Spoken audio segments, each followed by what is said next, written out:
Yo, yo, yo. Welcome to a later in the night edition of the BK Lounge. I am BK, Brad Kellner. It is Monday, September 9th, 2019. Had to start a little bit later tonight so I could watch the end of that Texans-Saints Monday Night Football game. And, oh man, what a game. What a game that was. What a finish. Will Lutz, a 58-yard game-winning field goal as time expired. Right after the Texans had marched down the field, 2 plays, 75 yards, like it was nothing. And the Saints get the win at the last second. My goodness, football is back. What an opener for Monday Night Football. And boy, another dagger from the state of Louisiana into the football hearts of the state of Texas. But a heck of a finish right there in the Superdome. So that delayed the start a little bit. We're not going to talk too much about that game tonight. What we are going to talk about is what took place in Austin on Saturday night. LSU 45, Texas 38. The incredible Saturday night primetime affair between two top 10 teams. There were a ton of hype, ton of expectations going into the matchup, and it definitely lived up to it. I'm on YouTube Live right now. Some of you may know, so feel free to, I'm looking over to my other screen right here to pull up the chat. Feel free to chat whatever comments, questions you may have. And if you're not watching this live, please comment in the comment section, and I will do my best to respond to you as quickly as I possibly can.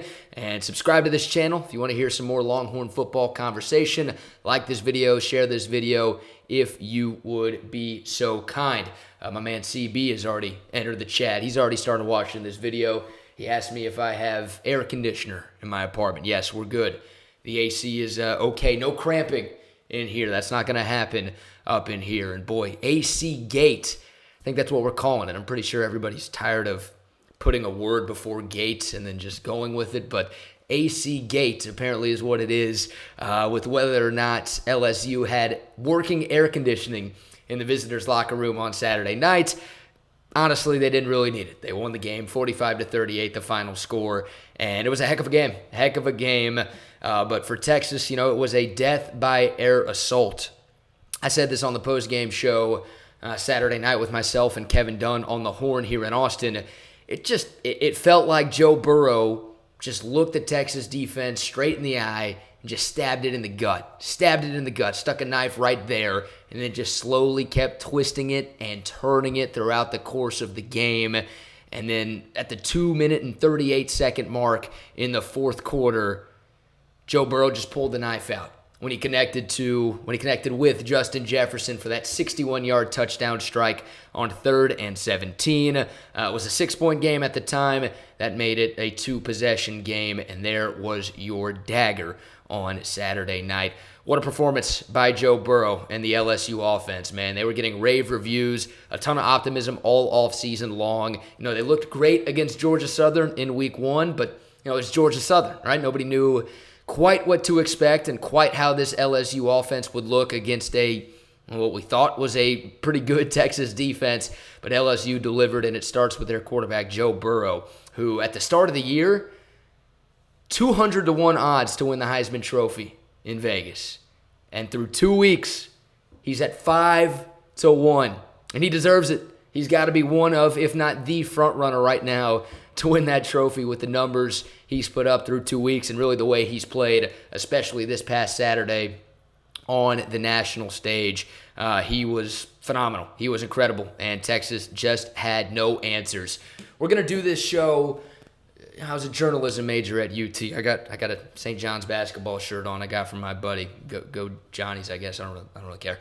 But we're going to go inverted pyramid. I was a journalism major at the University of Texas, and that's the way you're supposed to write newspaper stories. I think I learned that correctly. So we're going to start with the most important stuff, the 2 big plays or the 2 big sequences of plays on Saturday night, which really directly led to Texas coming up short against the Tigers. Now, there's plenty to break down, plenty to get to, and we'll do that throughout the course of this week. We'll do a couple of videos this week talking about LSU, and we'll do one late in the week previewing the game against Rice coming up on Saturday night, which I'm glad Texas gets Rice this weekend. Hopefully a confidence-boosting type of game before conference play begins, and the Horns are going to need it after what they did on defense this past Saturday. But we'll start with that 3rd and 17 play that I just mentioned too, and it's been a highly criticized play, a highly scrutinized play here in Austin over the last couple of days. So what we had, 2 minutes and 38 seconds left,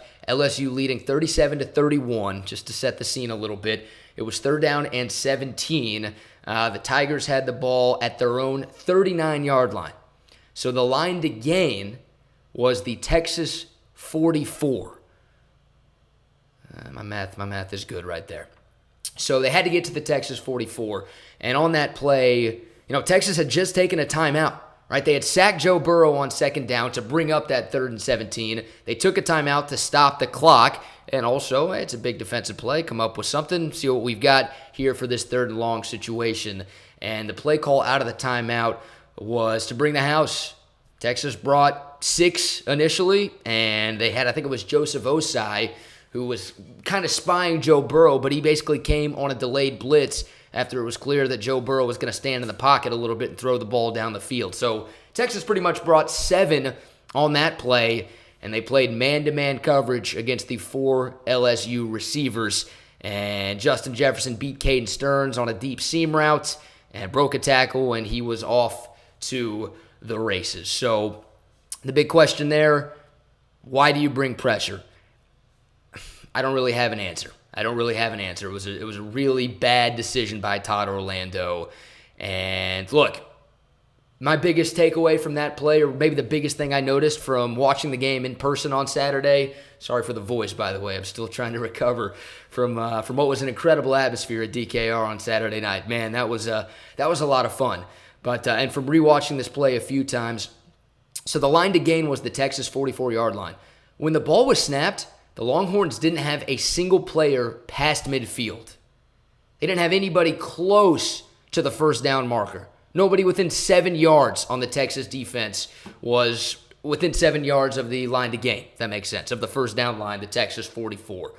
So when the ball was snapped, Texas brought 7. They played man-to-man coverage. They had no help in the back end, which just doesn't make sense to me. 3rd down and 17, you have to have at least 2, if not 3 defenders standing at the 1st down line, standing at the line to gain to make sure what happened does not happen. I've got no problem bringing a little bit of pressure. If you want to bring 5, go ahead. You can bring 5, but you have to have some insurance, some extra protection on the back end, and Texas just didn't have it. And I'll give Joe Burrow some credit. He stepped up in the pocket, made an incredible throw. I mean, it was on one foot, off balance. Remarkable throw. And Justin Jefferson beat his man. He beat Caden Stearns, which Caden Stearns didn't have a great game on Saturday night. He left a little bit to be desired, but that's a tough spot for a safety to be in, covering one of the best receivers in college football. He got beat on that play, missed the tackle, and Jefferson was off to the races. And the game was over regardless if he scored the touchdown. 1st down probably would have iced the game anyway, so that was it right there. Texas couldn't get off the field on 3rd down and 17. It was a bad decision from Todd Orlando, but I was sitting there in the stands thinking, even if Orlando dropped 8, the way Joe Burrow was playing and the way the Texas secondary was playing, I don't think it mattered. I really don't think it mattered what Texas did on defense on that play. I'm not saying don't criticize Todd Orlando for that or for anything because, look, he's the coach. He'll own it. He's got some work to do to turn this thing around. But, man, it doesn't matter what he was dialing up on Saturday night. Texas couldn't cover anybody. The secondary, the linebackers, the defensive line couldn't get pressure on Joe Burrow without bringing extra defenders from the secondary. It was just a problematic defensive performance all night long for Texas, and that 3rd and 17 play was a microcosm of the entire night on D for this Texas football team. And it just felt like Todd Orlando and Tom Herman during that timeout, they probably discussed, and they're like, let's just bring the house. They probably felt helpless in that situation. It's kind of an act of desperation is what it felt like to me. Just bring the house. Hopefully you can pressure Joe Burrow, force him into a bad throw, force him to throw it away, something. And it didn't work. The LSU offensive line, which was magnificent all night. Give them credit. I mean, Joe Burrow put up the ridiculous numbers. 4 touchdowns, 31 of 39, 400 whatever yards. It felt like 8 million sitting in the stands. He was awesome. 3 LSU receivers went for 100 plus, the first time they've ever done that in school history. Those guys were incredible, but man, the offensive line, they might be getting the game ball for me with the way that they played against Texas. And they did just enough to give Joe Burrow enough time on that final play to allow him to get the ball down the field. But that was a bad play call, a bad decision by Todd Orlando. No ifs, ands, or buts about it. And that was the dagger there. So that's one of the big-time plays that people are talking about, and rightfully so, for what went wrong for Texas on Saturday night. The other sequence of plays came way back in the first quarter. It's when Texas had back-to-back offensive possessions in which they got the ball to the LSU 2-yard line and came away with 0 points. The Longhorns ran 8 plays from inside the LSU 8-yard line, and they ran 5 plays, make sure I have this right, 5 plays from inside the LSU 2-yard line. And they came away with 0 points. Now, the first of those 2 possessions, the second offensive series of the night for the Longhorns, 4th down and goal from the half-yard line, Texas drew up a perfect play. Unbelievable play design right there. 3 wide receivers, you had trips to the right of the formation. Sam Ehlinger rolled to the right when he got the snap. The whole play was going right. Everything was going right. And then Keontae Ingram, who was in the backfield with Sam, kind of snuck out to the left and was wide open in the end zone. Sam lobbed one right to him, and Keontae Ingram dropped it. He dropped it, and that was huge. That sucks. Unfortunate, but okay, you got another chance. Because of the Joseph Osai interception. So Texas gets the ball back. They get it down to the 1-yard line, and Texas is unable to score. Ran QB power a couple of times. They ran Keontae Ingram once up the gut, and they came away with 0 points. They just got stuffed. And my biggest gripe with what happened on both of those sequences, on both of those possessions for Texas, every play that they ran was from the shotgun. Every single one of those 5 plays from inside the 2-yard line was in the shotgun. And I know that's the Tom Herman offense. I know that's what Texas does. Every play is in the shotgun. Hell, every college football team in the country is seemingly running every play from the shotgun these days. But you're telling me somewhere in your playbook you don't have a quarterback sneak, a traditional line up under center and sneak it with your quarterback type of play? You don't have that in there? Like, why are you snapping the ball 5 yards back when you only need to go forward half a yard? That made no sense to me.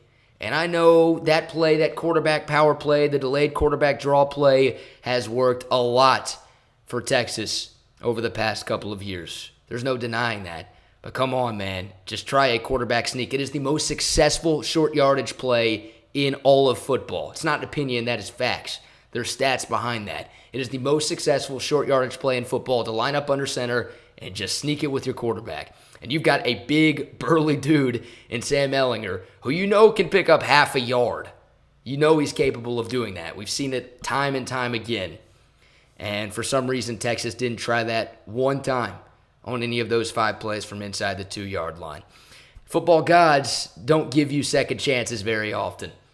And when Texas scored 0 points on those 2 possessions, you knew the football gods were going to come back, and they weren't going to give Texas this one. And, of course, the Longhorns lose by 7 points to put a little icing on the cake. That sucked.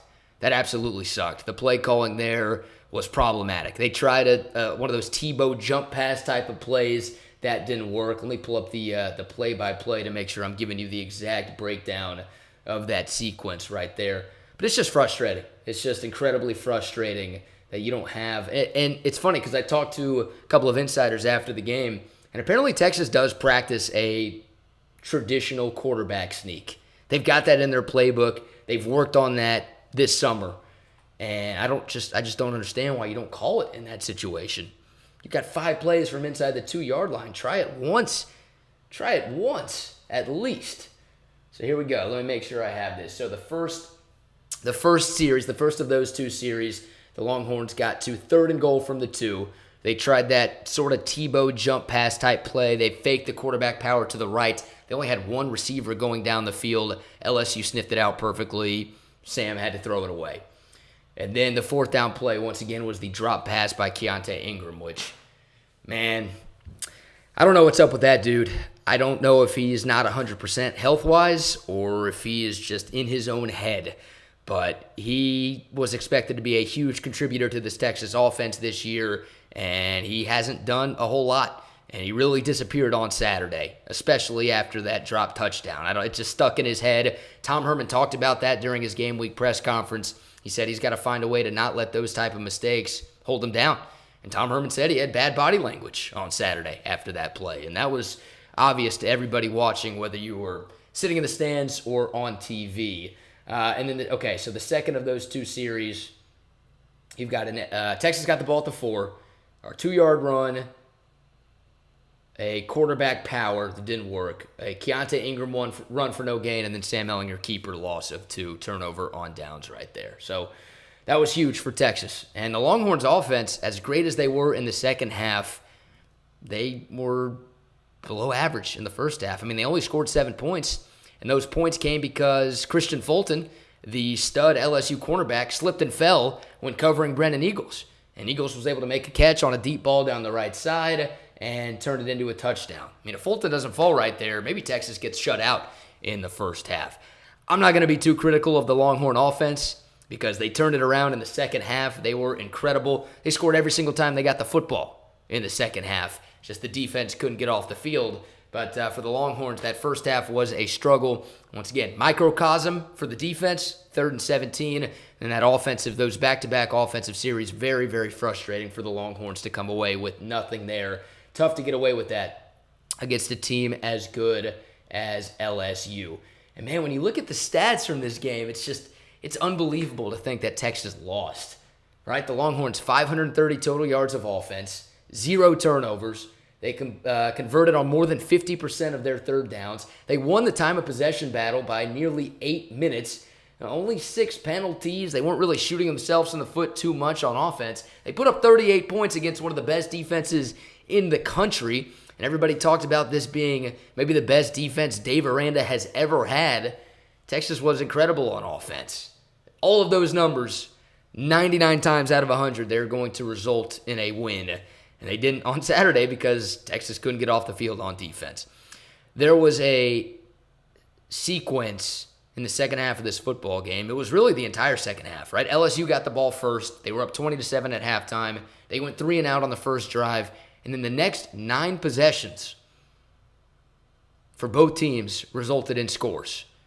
The next 9 possessions. The last possession of the game was when LSU kneeled the clock out. That was the 3-and-out punt to start the half and then kneeling the ball out at the end, kneeling the clock out at the end. Those were the only 2 possessions in the second half that neither team scored. It was back and forth, offensive explosion, not what you expect from LSU and Texas. 2 schools who had been arguing about who's the real DBU going into Saturday. The 2 DBUs gave up a combined 880 passing yards on Saturday night. The real winners of the DBU conversation were Ohio State and Miami and Florida and whoever the hell else calls themselves DBU. They're probably pointing and laughing at what these 2 DBUs did on Saturday. I know it's a historical thing. It's not just one game, but I thought that was pretty funny. So Texas falls to LSU 45-38. The Longhorns dropped 3 spots in the AP Top 25. I don't have any problem with that. They held their own. They played really well against a really good football team. Vegas was right on the nose. They had this as a 6.5-point football game. LSU won by 7. Other problems, other takeaways from this game, the defense all night was terrible. Talked about it a little bit earlier. They couldn't get pressure on Joe Burrow. And I know a huge part of this LSU offense is to, get the ball out of his hands quickly, but man, Texas didn't do anything to disrupt Joe Burrow at all. I mean, it's almost like he and the LSU offense knew what Texas was doing on defense more than Texas knew what they were doing on defense. And the Longhorn cornerbacks were terrible. When Joe Burrow targeted the Texas corners, specifically the corners, so not the safeties, not the nickels, just the corners. So Jalen Green, Anthony Cook, and Kobe Boyce. I don't think that Sean Jameson played at all on Saturday. But when Burrow targeted the 3 corners that I just mentioned, he went 13 of 15, 216 yards, 5 plays of 20 or more yards. And Texas plays a lot of man coverage, and that's what Todd Orlando wants to do. He had too much faith in those guys. Didn't play enough zone, didn't have enough help over the top. His corners were getting beat over and over and over again by the LSU wide receivers, and Todd Orlando didn't make adjustments there. He continued to put faith in his guys. And I know you want to do that as a coach. You want to trust your guys, trust your training. But, man, it was clear from early on that the Texas corners were not up for the challenge, and they got picked apart all night long. So that's obviously a concern for this Texas football team moving forward because, yeah, you've got Rice this weekend, but then you enter the Big 12. There's talented quarterbacks and receivers galore in this conference. And the conference opener for Texas 2 weeks from 2 days ago is Oklahoma State. Oklahoma State's looked really impressive offensively. Man, that kid Spencer Sanders looks to be the real deal. Tylan Wallace, All-American caliber wide receiver. He is legit. So these Texas corners probably not going to be tested too much against Rice. Hopefully not. But 2 weeks from now against Oklahoma State, we'll know if these guys have turned some things around. And Oklahoma State's beaten Texas 4 times in a row. Mike Gundy has had this team's number. That's a conversation for a future day. My point is, there's a lot of talented quarterbacks, a lot of talented wide receivers, and a lot of teams. As I knock over my microphone, sorry for that. I'm a hand talker too much. I hate it. It's the worst. There's a lot of teams in this Big 12 conference who run an offense very similar to what LSU does. And that's why a lot of Longhorn fans weren't that scared about LSU's offense, because we've seen it before. You know, everybody all in the offseason was talking like, man, LSU invented the forward pass. They were talking like LSU was doing all this stuff that nobody in college football has ever done before. They just adapted to the times a little bit. They joined the 21st century offensive movement. Texas has seen it plenty of times before playing in the Big 12 conference.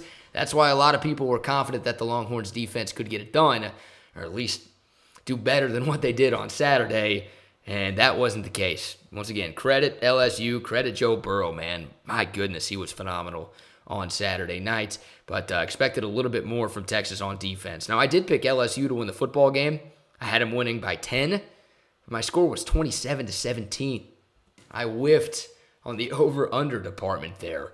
And I figured there'd be a little bit more defense from the two DBUs. And Dave Aranda and Todd Orlando, two of the best defensive coordinators in college football. I figured we'd see more from both of those guys, but they just didn't have answers for what the offenses were doing in this game on Saturday night. So a frustrating one. And maybe if you're a Texas fan, you shouldn't be that surprised with what happened. Now, watching LSU go for nearly 600 yards of total offense and throw for 471 yards, that's surprising to anybody because it's LSU, a historic game from Joe Burrow.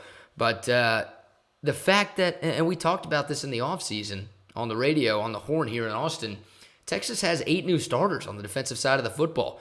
You figured there would be some sort of learning curve, and there would be some growing pains trying to get these guys up to speed. Now, you felt like, okay, maybe the potential for this year's defense is higher than what last year's defense did because the recruits are more talented and stars, and you just felt like there's more talent on this roster, and we trust Todd Orlando to get some things figured out. But maybe we should have seen this coming. So many guys to replace on defense. More departing talent last year than this program has seen in decades on the defensive side of the football. I'm losing my voice. I'm dying. Help me out. It's getting late. But maybe we should have seen this coming is my point. I thought there would be some growing pains. I thought there'd be a learning curve. I didn't think it would be this bad. But the rest of this Texas football season is going to be determined by how quickly the defense can figure it out. Because we know now the offense is legit. They look good against Louisiana Tech in week 1, but it's Louisiana Tech. For them to do what they did, especially in the second half against a defense as good as LSU, you don't have to worry about the offense too much anymore. As long as you've got Sam Ehlinger as your quarterback, knock on wood, this offense can compete with just about anybody in the country. And with any defense in the country, too. I mean, they're legit. Question is, and how far Texas goes this year is going to be determined by their defense. And the thing is, Tom Herman talked about it after the game on Saturday. He talked about it during his press conference today. Everything is still on the table. All of the goals that the Longhorns had going into this season, they're still there. Right? This was a non-conference game. Texas can still win the Big 12. They can still play for the college football playoff, play in the college football playoff, play for a national championship. That's all still there for the Longhorns. This game hurts to lose. I'm not going to deny it, but you just got beat by a better football team. It's as simple as that. You got to move on. You can't let LSU beat you twice. You got to take care of business against Rice this weekend and then turn the page to conference play. Not a silver linings guy, not a huge moral victory guy, but LSU probably the best team that you're going to play all season long. I know it was a home game, but you were with them. You were with them step for step. And this was a 6-point game with 2.5 minutes to go. You shouldn't be too discouraged. You shouldn't be giving up on this football team. I don't think too many Longhorn fans are. There was somebody who called into the station today and went back and forth with me saying that Texas needs to fire Tom Herman. I don't even think that's worth my time to talk about that here. But apparently not everybody is satisfied or okay or optimistic about the future of this Texas football program. But you should be. Things are going in the right direction. It's disappointing, but once again, all the goals are still on the table for this football team. Texas has a shot, and they stuck with the best team that they're going to play all season long. So I'll take a look at some of the chat. And once again, if you're not watching this video live, feel free to comment, and I will try to respond as soon as I possibly can. Got Nick asking who would win a rematch between these two teams. A neutral location. Man, it feels like, look, LSU won at Texas. If you feel like you played at a neutral site or if you played a game in Death Valley, then you'd probably give the nod to LSU. A rematch would be close. Once again, Texas was right there. It's a one-possession game with 2.5 minutes to go. A couple of bounces of the ball here, bounce of the ball there. Texas scores on those two goal-to-go situations in the first half. Maybe they win. If Texas gets the stop on 3rd and 17, maybe the Longhorns win. Man, Texas would have gotten the ball back with 2.5 minutes left. A timeout. Sam Ehlinger against that cramping LSU defense who hadn't stopped Sam at all in the second half. Woulda, coulda, shoulda, man. But, God, if Texas got off the field on 3rd and 17, felt really good about their chances to come away with the victory there. So, frustrating game. We'll break it down a little bit more throughout the week. I've already spent more time than I wanted to on this video. But tough one. The defense has to turn some things around. There's no doubt about it. The secondary just got exposed by Joe Burrow and LSU. Give them credit. They were phenomenal on Saturday night.